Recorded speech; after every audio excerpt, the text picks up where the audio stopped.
महादेवଙ୍କ कृपाରୁ ଏହି ଚାରି ରାଶି ହେବେ ମାଲାମାଲ। ଜାଣନ୍ତୁ କାହା ପାଇଁ। ହିନ୍ଦୁ ଧର୍ମରେ ମହାଶିବରାତ୍ରିର ବିଶେଷ ମହତ୍ୱ ରହିଛି।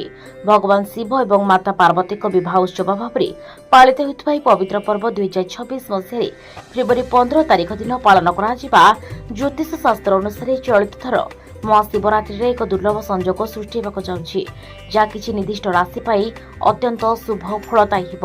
ଜ୍ୟୋତିଷ ଗଣନା ଅନୁଯାୟୀ ମହାଶିବରାତ୍ରି ଦିନ 3ଟି ପ୍ରମୁଖ ଗ୍ରହ ନିଜର ସ୍ଥାନ ପରିବର୍ତ୍ତନ କରିବେ। ଏହି ଦିନ ବୁଧ ଶତଭିଷା ନକ୍ଷତ୍ରରୁ ବାହାରି ପୂର୍ବ ଭାଦ୍ରପଦ ନକ୍ଷତ୍ରରେ ପ୍ରବେଶ କରିବେ। ସେପରି ମଙ୍ଗଳ ଶ୍ରବଣ ନକ୍ଷତ୍ରରୁ ବାହାରି ଧନିଷ୍ଠା ନକ୍ଷତ୍ରକୁ ଯିବେ ଏବଂ ଚନ୍ଦ୍ର ମକର ରାଶିରେ ଗୋଚର କରିବେ। ମେଷ ରାଶି ବ୍ୟକ୍ତିଙ୍କ ପାଇଁ ଏହି ସଂଯୋଗ ବହୁତ ଶୁଭ ଫଳ ଆଣିବା। କ୍ୟାରିୟର ଏବଂ ବ୍ୟବସାୟ କ୍ଷେତ୍ରରେ ଅଚାନକ ଲାଭ ମିଳିବାର ସମ୍ଭାବନା ରହିଛି। ମିଥୁନ ରାଶିର ବ୍ୟକ୍ତିମାନଙ୍କର ଧନ ସମ୍ପତ୍ତି ବୃଦ୍ଧି ପାଇବା, ପୈତୃକ ସମ୍ପତ୍ତିରୁ ଲାଭ ମିଳିବାର ଯୋଗ ରହିଛି। ଧନୁ ରାଶି ମହାଶିବରାତ୍ରିରେ ହେଉଥିବା ଏହି ଗ୍ରହ ଚଳନ ଧନୁ ରାଶିର ବ୍ୟକ୍ତିଙ୍କ ସାହସ ଓ ପରାକ୍ରମ ବୃଦ୍ଧି କରିବା, ନୂତନ ଗାଡ଼ି କିମ୍ବା ଜମି କିଣିବାର ଯୋଗ ରହିଛି।